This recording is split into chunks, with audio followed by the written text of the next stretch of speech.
So here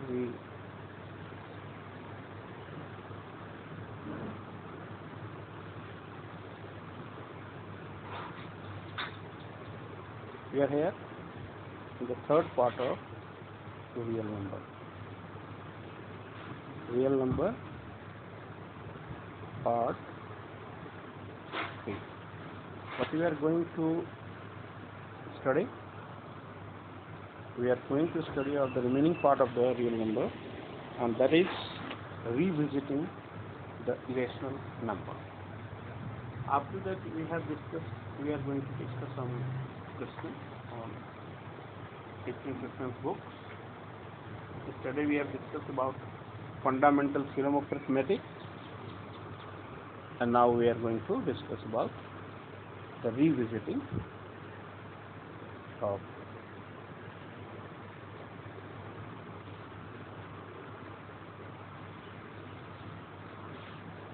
irrational number. Revisiting means you can say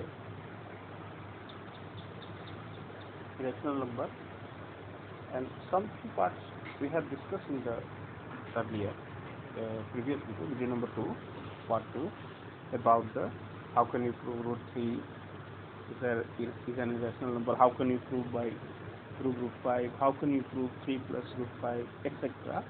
You have studied. Here we are going to discuss about what is the decimal representation of decimal. पहले भी मैंने आपको इसके बारे में थोड़ा बहुत बताया था, representation of rational, and I have discussed you already that there are 3 types of decimal representation. One is terminating. Number 1 is, previous video में आप देखेंगे, terminating. Second one is non-terminating but repeating. Non-terminating and you can say repeating. Now these two are only the decimal representation for rational numbers. Then rational number का जो decimal representation है इसी 2 तरीके से है. तीसरा जो तरीका है non terminating and non repeating, that is for irrational number. So now here in this section we have to discuss about the decimal representation of rational number, when it is terminating and when it is not terminating and repeating. So first let us try to find out that rational number is what in the p by q form. Now first here to make P and Q, the P by Q in a standard form. In standard form. पहले क्या करना है आपको? Standard form में बदलना है. And for that, P and Q should be co-prime. Should be co-prime. Co-prime means their HCF is 1. There is nothing to discuss about the prime number. ये prime number P and Q हो ये जरूरी नहीं है. Co-prime numbers जो होते हैं वो क्या होते हैं? जिनका HCF जो होता है वो 1 होता है. जैसे 16 and 25 ये भी को प्राइम है. 2 and 3 भी को प्राइम है.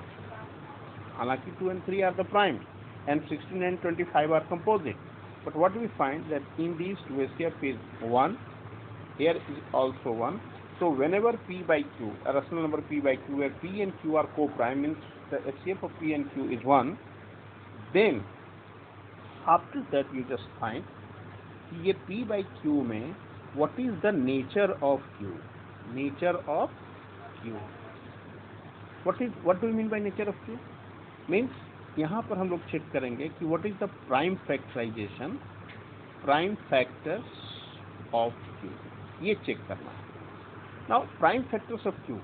If Q is in the form of 2 to the power m into 5 to the power n, ठीक है ना?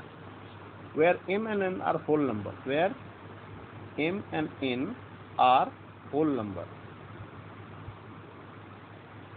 Then P by Q जो rational number है are of terminating decimal. Terminating decimal. If there is at least one prime factor other than 2 or 5, other than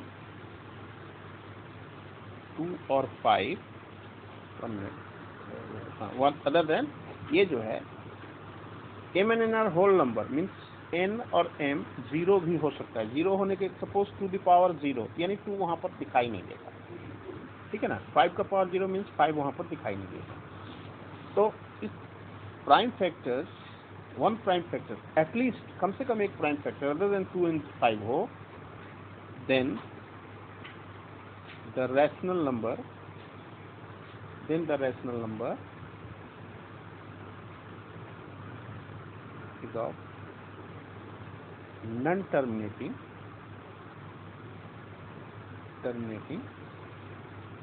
and repeat. तो ये 1 marks के questions में आ सकते हैं. अब इसमें आप क्या देख रहे हो कि मान लो आपके पास कोई क्वेश्चन आता है, suppose you will find that 7/16. एक और एग्जांपल ले लेते हैं. Let it be 11 by you can say ऐसा नंबर लेते हैं जिसमें 50 ले लेते हैं. 11/50 नहीं, कुछ और लेते हैं, 4 8 40, चलो 40 ले लेते हैं. 40. ओके. एक क्वेश्चन लेता हूँ मैं आपको 49/40. Just we are going to take only these. तो क्या देख रहे हैं हम लोग? पहले 7/16 को बात करते हैं. 7/16 हेयर इनका जो CF है, CF ऑफ 7/16 इज 1. मतलब ये लोएस्ट टर्म है स्टैंडर्ड फॉर्म में. स्टैंडर्ड फॉर्म कह सकते हो.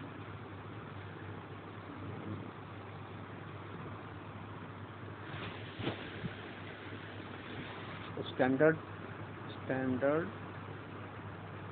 और you can say lowest term. तो just see the denominator 16.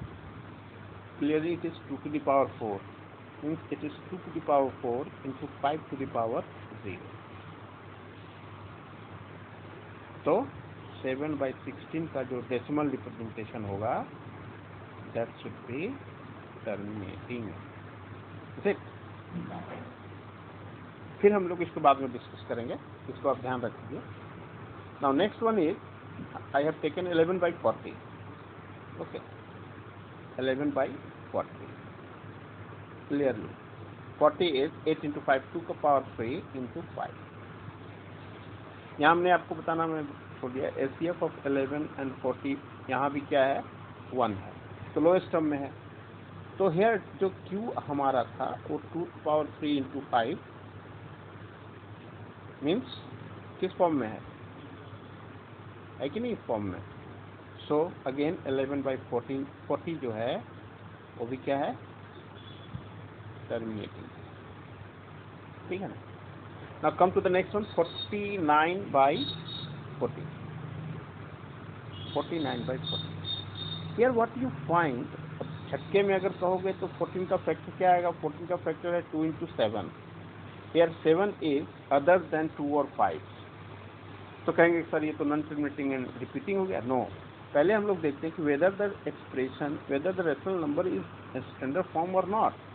SCF of 49 and 14 is here 7. So it is not in lowest term.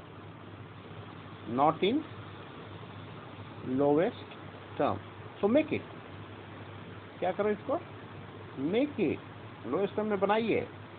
कैसे बनाएंगे? तो जो SCF है उसी से खत्म कीजिए काम. तो ये मिलेगा आपका 7/2. नाउ 2 यानी ये 2 का पावर 1 into 5 का power 0. So what is it can be said? It is in lowest term. So here we have taken all the 3 examples. Sorry, lowest term बोल रहा हूँ. terminating decimal, तो मैंने यहाँ पर जितना भी एग्जाम्पल दिया, all the three are of the terminating decimal. Now if I have taken, suppose let it be anyone, 26 by 15. Here SPF of 26 and 15 clearly 1. There is no common factor other than 1. So lowest term में है. अब 15 का जब मैं factor निकाला हूँ तो 3 into 5, here 3, other than 2 or 5, other than 2 or 5. So certainly जो decimal representation है ये, it is what? Non terminating, and red वाला जो है वो आंसर है इसका, रिपीट, ये रिपीट कर जाएगा. अब के आगे अगर आप मांगते हैं तो अलग बात है, बट ये हमारा नॉन टर्मिनेटिंग एंड रिपीट. इसमें एक जुड़ा हुआ एक और क्वेश्चन, एक पहले हमने बताया था आपको क्वेश्चन कौन सा, 25 बाई, आई थिंक कि पहला क्वेश्चन था हमारा 7/16, ओके, 7/16, दूसरा था 11/40 और तीसरा था 49/14 जो कि कन्वर्ट होके हो गया था 7/2. Okay, sometime you will be asked कि express in decimal form without actual division. पहले यह कहेगा कि first you may be asked that whether it is terminating or not, and if yes, find its decimal representation. So don't go for division. Finding decimal representation. Finding decimal representation without division. Division नहीं करना. Without actual division है ना. तो क्या करेंगे हम लोग, देखिए सिंपल सा फंडा है. वो क्या है कि हम लोग 7/16 को 2 to the power 4 में लिखा, तो नीचे क्या करो कि इसका 5 to the power 4 से मल्टीप्लाई करें. डिवाइड नहीं कर रहे हैं, मल्टीप्लाई लेकिन हम लोग कर सकते हैं. तो क्या हो जाएगा, 5 to the power 4 मतलब 625 into 7. तो 7 5 जा 35, तो 5 कैरी 3, 7 2 जा 14, 6 17 कैरी 1 और 7 6 जा 42, ये आएगा. और नीचे जो होगा आप इसको ध्यान से देखो, 2 पर भी 4 है, 5 पर भी 4 है. सो 2 into 5 पे पावर 4 है, यानी 10 का पावर 4 है, यानी 1 पे 4 जीरोज. तो सीधे इसका डेसिमल हो जाएगा 0.4375. हमने यहाँ पर कोई डेसिमल रिप्रेजेंट मतलब डिवीजन नहीं किया और डेसिमल निकाला है. ठीक है ना. करना क्या है कि जो मिनिमम 2 और 5 को डिनोमिनेटर में मल्टीप्लाई करना है, और जितना आप डिनोमिनेटर में मल्टीप्लाई करोगे उतना ही आपको न्यूमरेटर में भी मल्टीप्लाई करना पड़ेगा. Means you have to make equivalent fraction with minimum number of 2's and 5 in the denominator as well as in the numerator. Coming to the next question, 11/40, what we have to do? 11/40. Here you find that 40 is 2 to the power 3 into 5, that is 1. Now here you have to see what is the highest exponent on 2's or 5. दोनों में से किस पे highest? तो यहाँ देखा हूँ कि 2 का power of 2 is 3. So make it power of 3. 5 is also 3. For that, what we have to do? We have to do the multiplication of 5 square to both numerator and denominator. तो जब आप 5 square से multiply किया, when you multiply 5 square, the denominator becomes 5 cube and numerator is 5 square.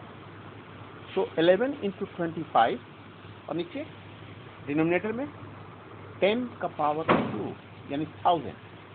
तो 11 5 जा, actually it is 275. 11 into 275 by 1000.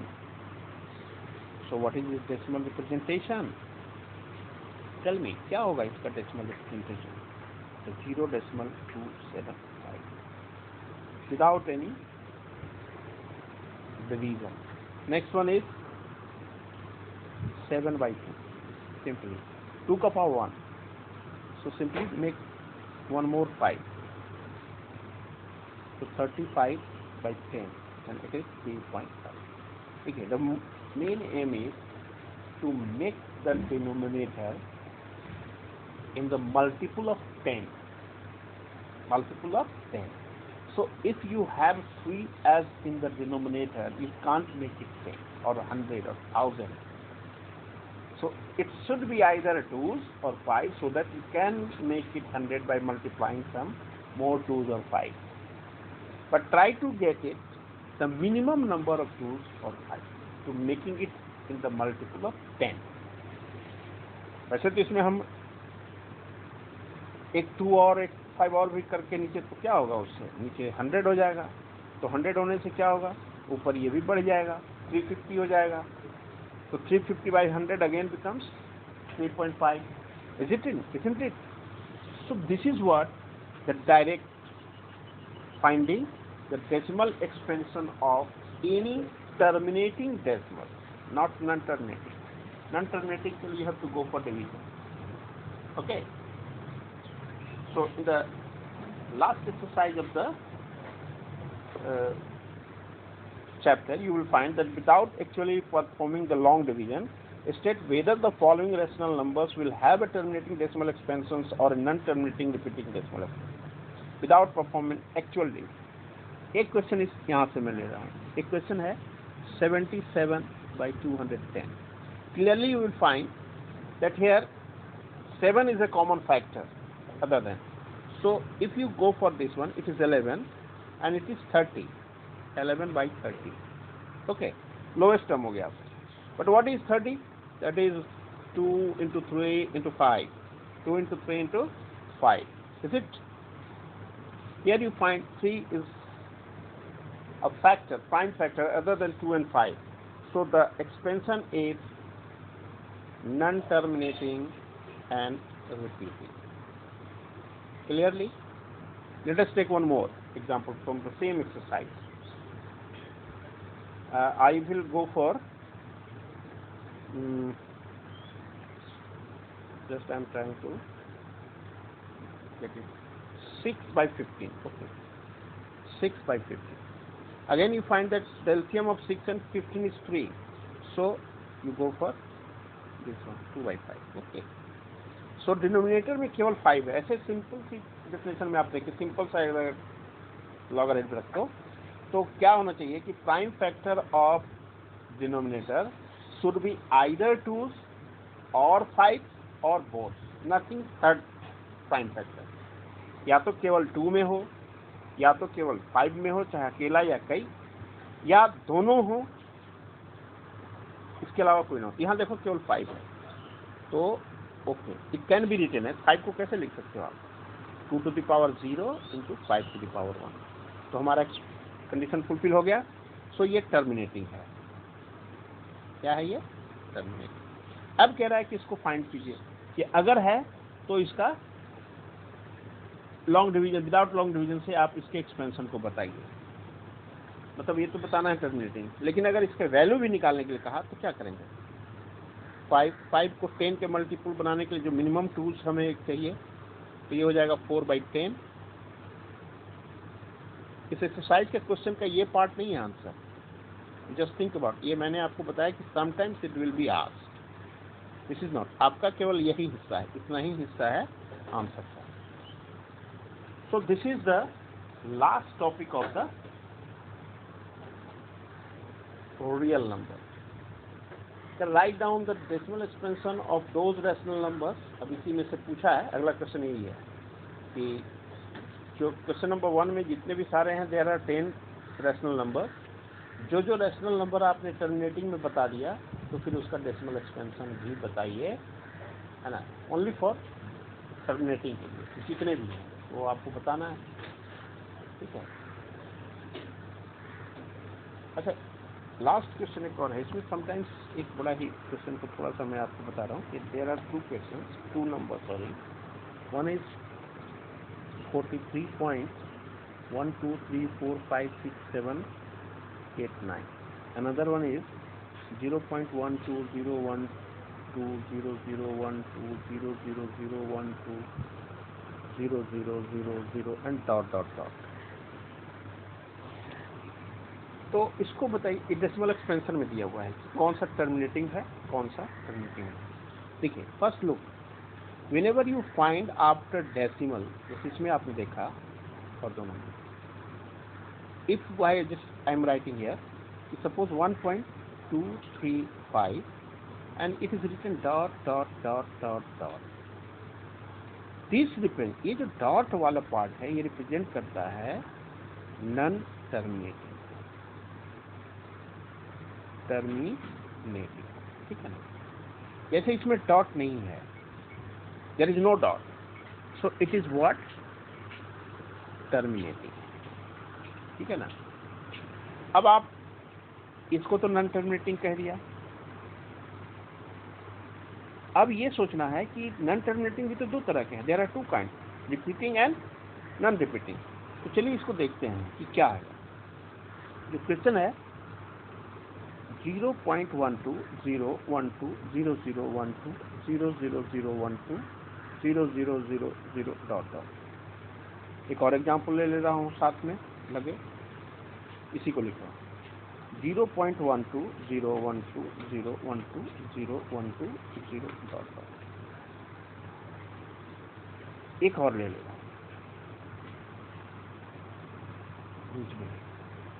0.12 012 012 012। Now tell me, आप तीनों के तीनों में यहाँ पर देखिए, बहुत ध्यान से आपको सोचना है, जो हमारा ये नंबर है और ये नंबर है, इनके लास्ट में जो ये डॉट डॉट लगा हुआ है, तो ये दोनों के दोनों जो हैं NT हैं। NT means non terminating. और ये जो है, ये वाली जो क्वेश्चन है,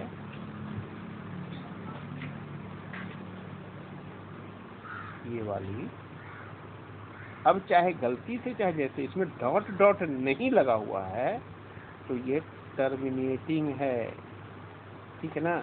तो अक्सर क्या देखने में क्या लग रहा है, अच्छा 120 120 120 120 ये रिपीट कर रहा है, तो इसलिए झटके में बच्चे रिपीटिंग लिखते नहीं। जब तक रिपीटिंग तभी होगा जब नॉन टर्मिनेटिंग होगा, और चूंकि इसमें गलती से या जैसे भी डॉट डॉट नहीं लगा हुआ है, so it is terminating. Okay, now just check it in first two question, first and last question. Since it is dot dot dot दोनों में, तो non terminating. Now question is whether repeating और non repeating.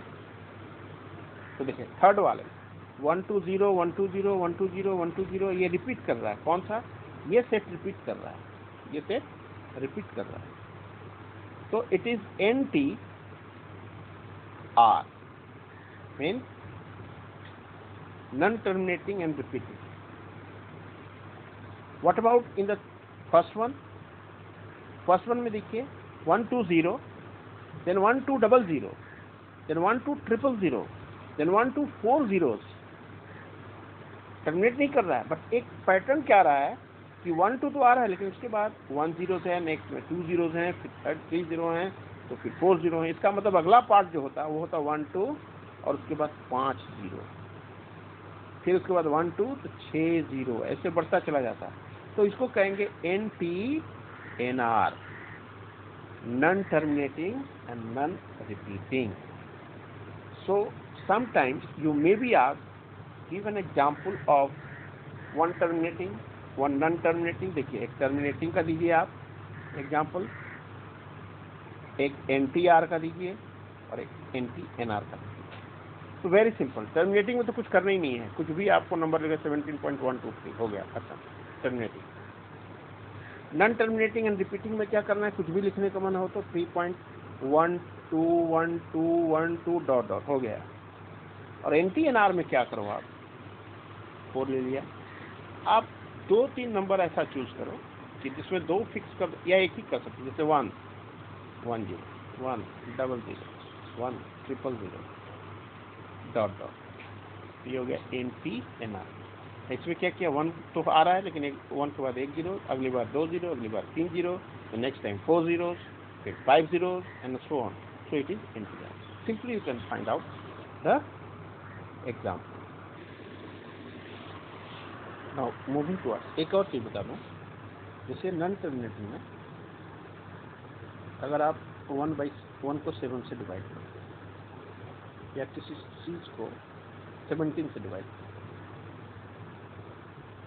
Other than इसमें 2 और 5 है, या किसी चीज को आप सपोज कर लो 9 से डिवाइड करते हो, तो certainly you will get NT&R। But एक और चीज है कि जो नंबर ऑफ रिपीटेशन ब्लॉक है वो कभी भी, जैसे 7 से अगर कर रहे हैं तो 7 डेसिमल के बाद वो रिपीटेशन मैक्सिमम जो है वो 6 डिजिट तक होगा। 17 है तो डेसिमल के बाद मैक्सिमम 16 डिजिट तक होगा। 9 है तो डेसिमल के बाद मैक्सिमम 8 डिजिट होगा। जरूरी नहीं है कि 8 ही हो, जैसे 7 वाले में तो 6 मिलेगा आपको, लेकिन 17 में हो सकता है कि 16 ना मिले, या जैसे 9 के केस में नहीं मिलेगा। 11 के केस में भी आपको 10 डिजिट तक नहीं जाएगा, आपके 17 में हो सकता है मिल जाए, चेक कर सकते हैं। लेकिन 11 की बात करोगे तो हो सकता है, जैसे आप चेक करो 11 को हमने 2 से ही सब कुछ किया, ये क्लास 9 का पार्ट है, ऐसे ही मैंने फिर डेसिमल डाल दिया 1 टाइम 11 908 टाइम 88, फिर देखो 2 आ गया, फिर 1 टाइम 9, फिर क्या आ गया 8 आ गया। तो देखो बड़ा इसमें मजेदार चीज, 2/11 क्या हुआ 0.1811 181818। व्हाट अबाउट 1/1 को अगर करें तो क्या आता है, तो देखिए 0 डाल दिया नहीं लगा, तो डेसिमल के बाद नहीं लगा, एक और 0 डालने के लिए 0, फिर वो 9 टाइम्स लगेगा, फिर 1 सेम चीज, एक 0 तो हम डाल सकते हैं लेकिन नहीं लग रहा है, तो फिर एक 0 लिया, 0 डाला, 9 टाइम्स लग गया। तो आप क्या देखोगे कि 1/11 जो है वो 0.09 का रिपीटेशन ब्लॉक है। 2/11 जो था उसको निकाला था हमने 0.18। तो क्या 3/11 0/27 हो जाएगा, चेक करिएगा, जरूर होना चाहिए, ये बड़ा इंटरेस्टिंग वन है। 4/11 0.36 का रिपीटेशन ब्लॉक की बात, सिंपली आप चेक करके देख सकते हो।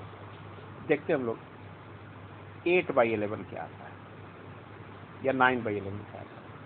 एक डेसिमल डाला 9 टाइम्स 81 908 9 टाइम्स, है ना, देख रहे हो आप।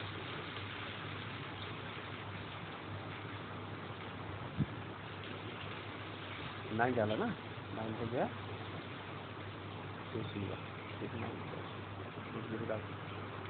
तो 9/11 जो है वो 0.92, तो बड़ा ये नहीं है, कहीं गलती किया है, क्या किया, just to try to find out what is wrong. ठीक है 9/11 very blunder. What blunder is this? 8 times 88 2 1 times 11, फिर क्या गया 9 8 times 88। So you find 9/11 is 0.81. एक पैटर्न है जो 1/11 है, उसी में 9 से इंटू कर देंगे तो 0.9 multiplied by 9 is 0.8. So here you can find. ठीक है? So here you can say पूरा टॉपिक का जो जिस्ट है, कंसेप्ट है, वो होता है n. ठीक है? अब क्या चाहिए हमें? तो some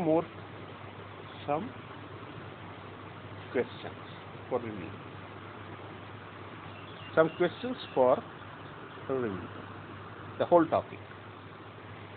सबसे पहले क्वेश्चन में ले रहा हूँ ऐसे ही randomly. Number 1, prove that the square of any odd positive integer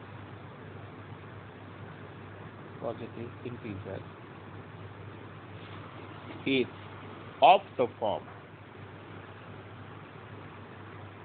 4m minus 3 for some integer m. For some integer m. Very good. Square of any odd integer. ठीक है ना? तो क्या करते हैं हम लोग कि सॉल्यूशन पार्ट में late a be any odd integer. अगर ये odd integer है तो we can write it as 2q plus 1 for some integer q. For some integer q, is it not? Okay, and then find out. Mind it, a is an odd integer. What is a square? A square is 2q plus 1 का square. So a square is 2q plus 1 का whole square, 4q square plus 4q and plus 1. अपने दिमाग में बैठाए रखना कि आपको चाहिए क्या है. आपको चाहिए है 4m minus 3. Okay, so just we are going to try it. 4q square plus 4q, write down plus 4 and then minus 3. 1 के जगह पे 4 minus 3. ठीक है? And then take common 4 from first 3 terms, q square, q plus 1 and minus 3. Don't you think it is 4m minus 3 in the form where m की जो value है वो q square plus q plus 1. Since q is an integer, so certainly m is also an integer. Is an integer. So what you find? The square of an odd number is in the form of 4m minus 3. Clear? Now next, दूसरा question हम लोग लेते हैं, है ना? दूसरा question क्या लिया देखते हैं यार थोड़ा. Okay. Second question is prove that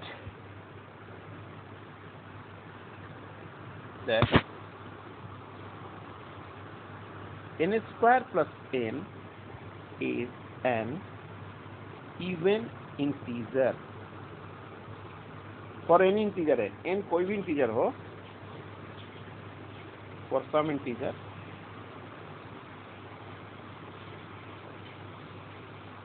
okay. अब यहाँ कोई भी इंटीजर है, ऑड इवन की बात नहीं कर रहा, इसको एक क्वेश्चन है. क्या करेंगे हम लोग? चलिए स्टार्ट करते हैं. Let n be any positive integer generally. Then n can be in the form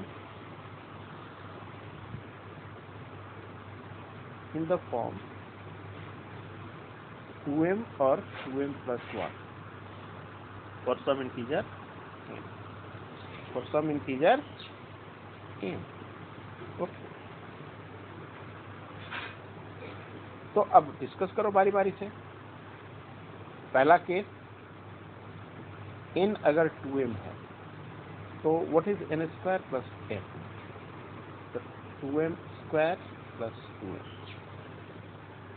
यानी 4m स्क्वायर प्लस 2m, और 2 कॉमन आप ले सकते हो, you will get 2m square plus m.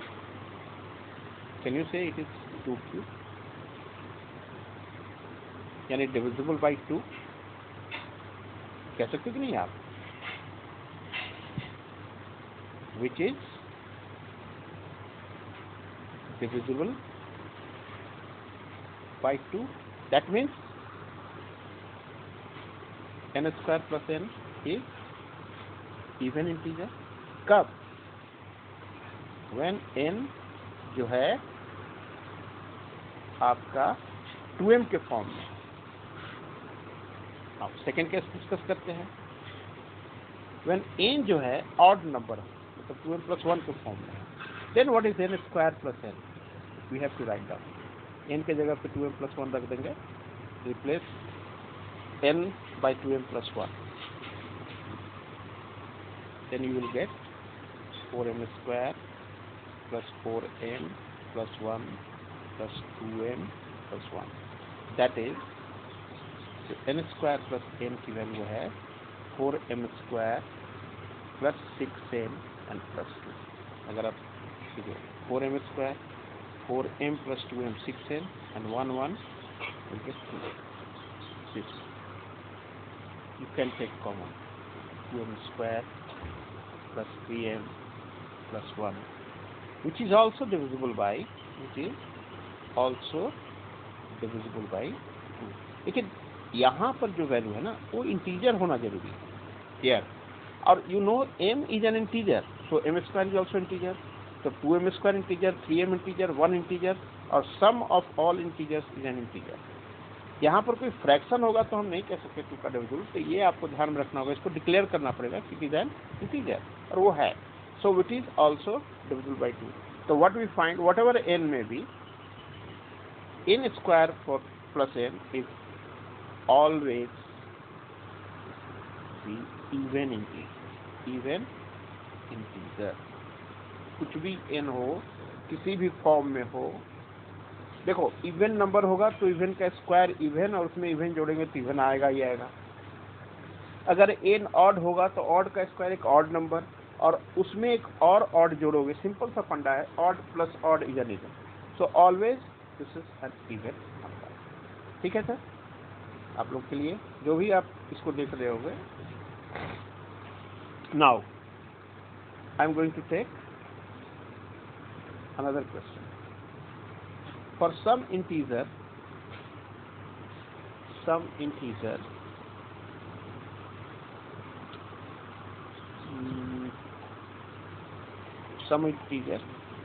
that is odd one. For some odd positive integer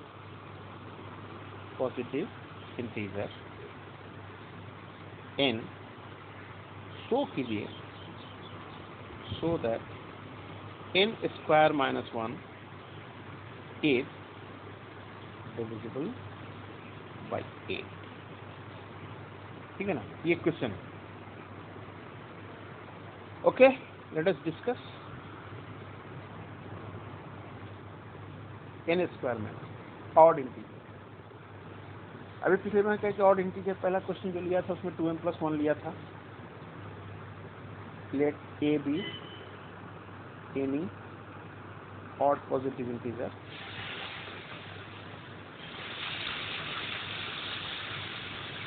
तो odd positive integer को आप ये कह सकते हो, ठीक. बट होगा क्या कि हम स्क्वायर अगर करेंगे a स्क्वायर तो ये मिलेगा 4m square plus 4m plus 1. अब इससे हम ये कह ही नहीं सकते ये 8 से डिविजिबल, मतलब इसमें से 1 अगर हम माइनस कर दें यानी ये हटा दें तो इसको हम कह ही नहीं सकते. इसको 4 से हम डिविजिबल कह सकते हैं, लेकिन 8 से कहेंगे ये नहीं हो सकता. So we go for another part. हम इस सिचुएशन को बदलेंगे, हम दूसरी बात खोजेंगे और कौन सा फॉर्म होता है ऑड नंबर का. तो in that case we just try to, हम लोग जानते हैं कि अगर किसी नंबर में आप ऑड लिया हुआ है, ठीक है ना, यहाँ n होना चाहिए था ना, यहाँ पर n हमने लिया, n भी नहीं। तो क्या करते हैं कि if n is divided by 4 then let n be either 4m plus 1 or 4m plus 3 for some integer m। देखिए ये भी ऑड नंबर है, हमने प्रीवियस वीडियो में आपको बताया था, है ना, कि 4m plus 1, 4 into m even हो गया, प्लस 1 करेंगे तो ऑड हो जाएगा, 4m plus ये ले लिया। अब यहाँ से हम दिखाएंगे कि what is the value of n square minus 1 in both the cases. Okay, now if n equal to 4m plus 1 then what is n square minus 1? n square minus 1 क्या होता है?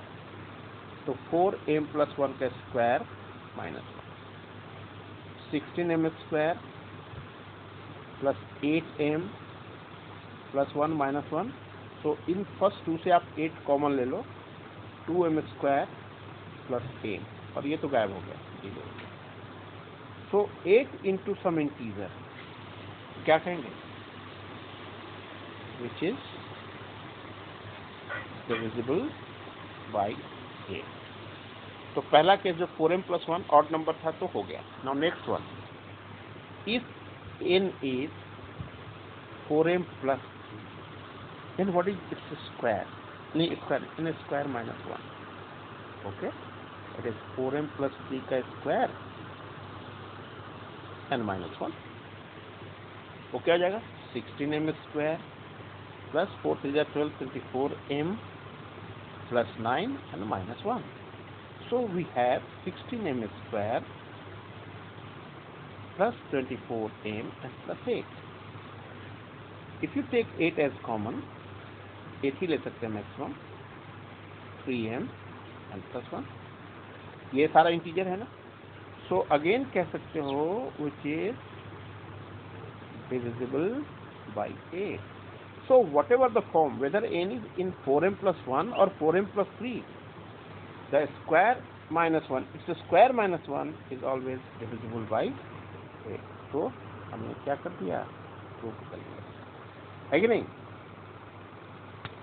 चलिए, we are going to take one last question आज की इस video में। Prove that 1 and only one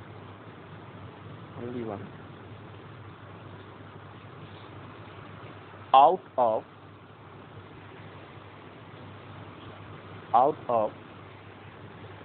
3 consecutive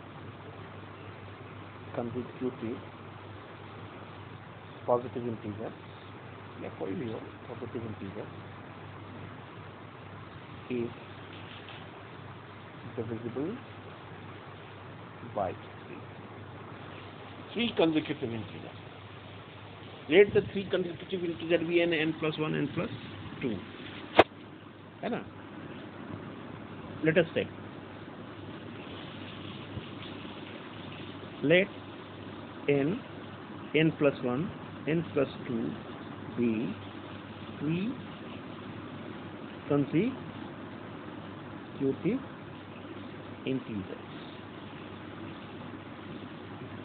Now question is कि इन तीनों में से कोई एक जो है 3 से डिविजिबल होगा और बाकी दोनों नहीं होंगे।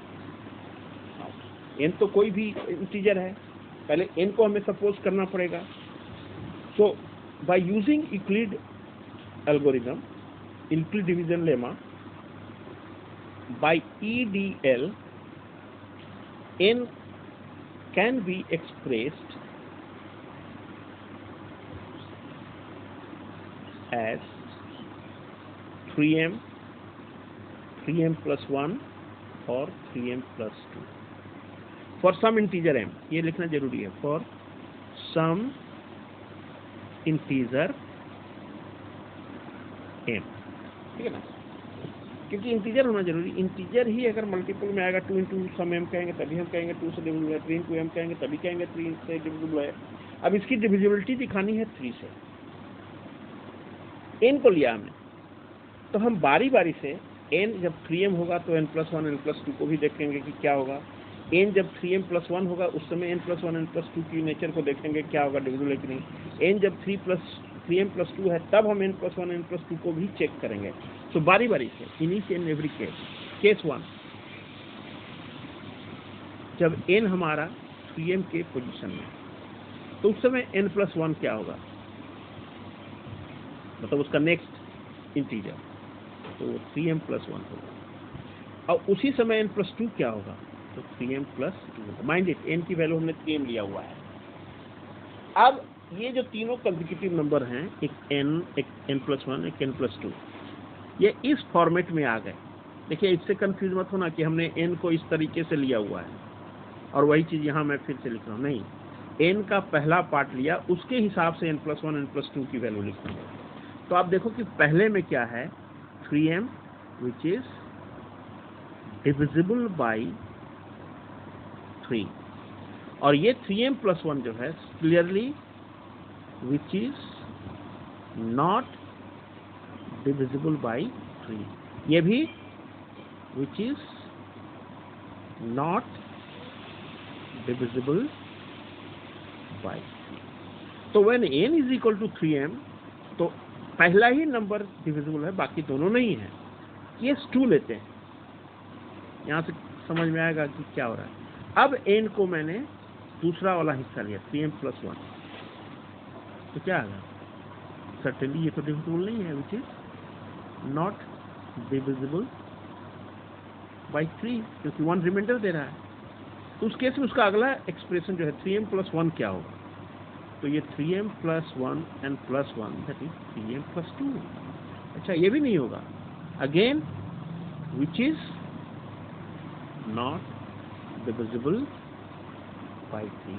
तो सर्टेनली हमारा तीसरा तो होना ही चाहिए, क्योंकि 1 प्रूफ करना है, 1 n+2, तो इनकी वैल्यू हम रखते हैं 3m+1, क्योंकि वही लिया हुआ हमने, और +2, what you get, 3m+3. Here we can take 3 as a common, and since m is an integer, तो m+1 भी इंटीजर होगा, तो ये जो 3 का मल्टीपल होगा तो हम कह सकते हैं विच इज डिविजिबल बाई 3। तो देखो, पहला केस में जब 3m था तो ये वाला डिविजिबल था, बाकी दोनों नहीं थे। दूसरे वाले केस में ये डिविजिबल नहीं है, ये डिविजिबल नहीं है, ये डिविजिबल है। अब एक और केस बचता है, वो कौन सा, वो बचता है कि केस नंबर 3, जब n हमारा लास्ट 3m+2 के फॉर्म में, 3m+2 भी again which is not divisible by 3। अब n+1 क्या होगा, तो 3m+2, n की जगह 3m+2 n+1, यानी 3m+3, 3 कॉमन ले लीजिए, m+1 which is divisible, which is divisible by 3। अब देखो, एक आ गया, तो अब जो n+2 वाला होगा तीसरा, उसको भी नहीं होना चाहिए।